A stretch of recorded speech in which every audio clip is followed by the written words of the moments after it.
Welcome to Network Africa. I'm Joke Rogers. Coming up on the program,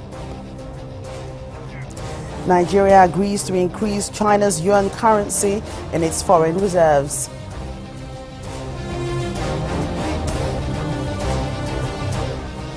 Then barely 2 days after giving away 2 islands to the King of Saudi Arabia, President Sisi of Egypt defends his move.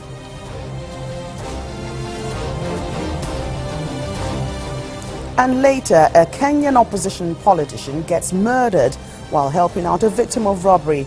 Authorities suspect foul play.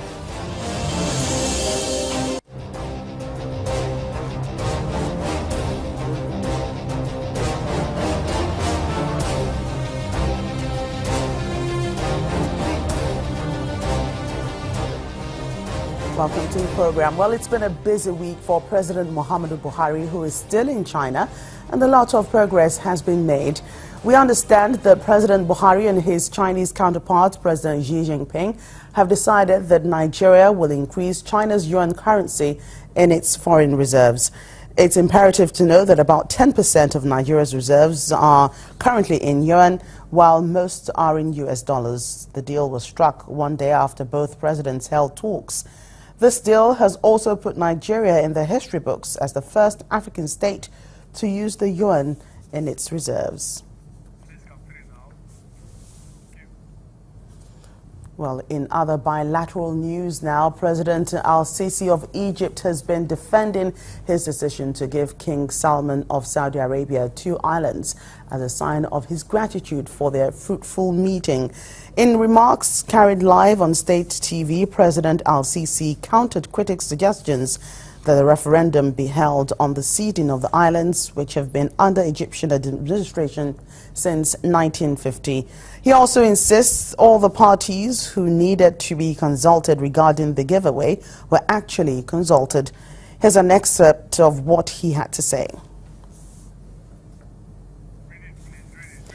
We have not given up any of our rights, and we gave the other party their rights. Egypt has not given up even a grain of sand from its land to Saudi Arabia. Well, staying in Egypt, the pressure continues to mount on President Sisi, not just as regards the double island giveaway, but for the role Egypt is accused of playing in the murder of Italian student Giulio Regeni. Both Italy and the United Kingdom are demanding answers and calling for a full and transparent investigation in the matter. The Foreign and Commonwealth Office issued the statement after a petition circulated by the 28-year-old Italian's friends and colleagues was signed by more than 10,000 supporters. In the petition, the UK government was called on to take steps to ensure a full investigation into his death. Analysts predict that Italy is highly likely to develop a pan-European approach to the issue, seeking strength in numbers. Well, joining us to discuss all these happenings in Egypt is the Voice of America's Edward Yerunian. He joins us from Cairo. Thank you so much for joining us on the program. My pleasure. All right, let's begin with the Italian student. Why is the United Kingdom getting so involved in this? Well, I think a number of members of parliament from Mr. Cameron's own party have put pressure on the government to step up their push for human rights. A number of human rights groups have been very vocal about the killing, and a number of academics have also voiced concern over what happened. Of course, the problem is that a lot of the media organizations that are covering the story have put out consistently negative publicity about Egypt, no matter what the story. And an Egyptian journalist was joking that no matter what happened, whether it was a story about a dog who got killed in the street, that some of these media organizations, and he referred to Jazeera TV, which is owned by Qatar, as one of his suspects. But anyway, beyond that, I think there's a bit of truth to that argument. Edward, do you reckon that Egypt might do as analysts predicted, and by that I mean take the pan-European approach by seeking strength in numbers? Well, certainly if I were Italy, I would do that, and certainly having an Italian at the head of the European Union's Foreign Commission would help in that sense. Will it really change things on the ground? I suspect not, because economics is a major part of the relationship between Italy and Egypt, and the Italian oil and gas firm Eni has just been part of a discovery of a major gas field off the Egyptian coast in the Mediterranean. So I sincerely doubt that they'll step up economic pressure too severely. How badly do you think this relationship will be affected if it's indeed proven beyond reasonable doubt that there was foul play in this murder? Well, I don't think it's going to be proven beyond reasonable doubt, because I personally have seen no information that is conclusive. I've seen information in both senses, but I'm not convinced one way or the other.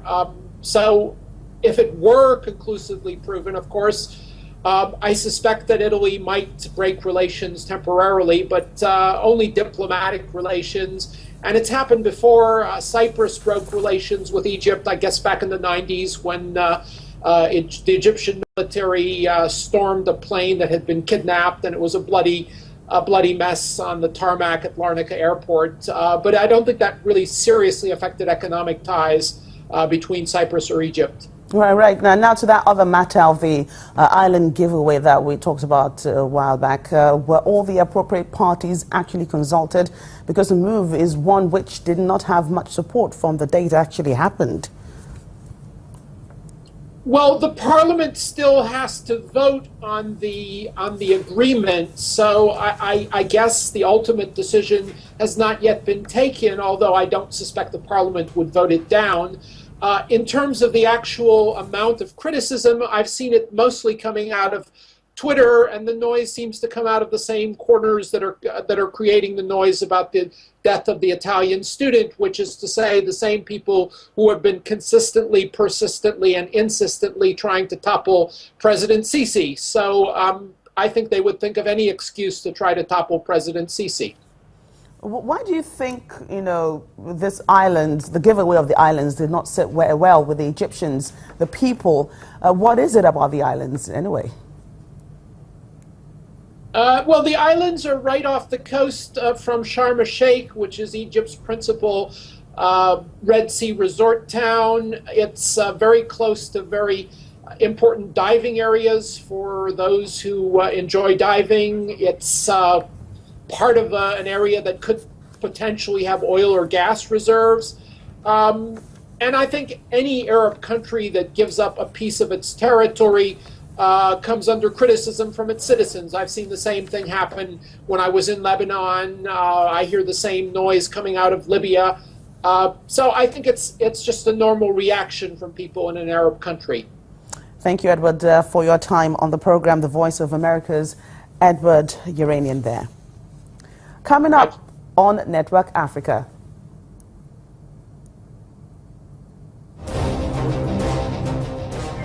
The European Council President Donald Tusk insists that the EU must be ready to help Italy and Malta over Libyan migrants.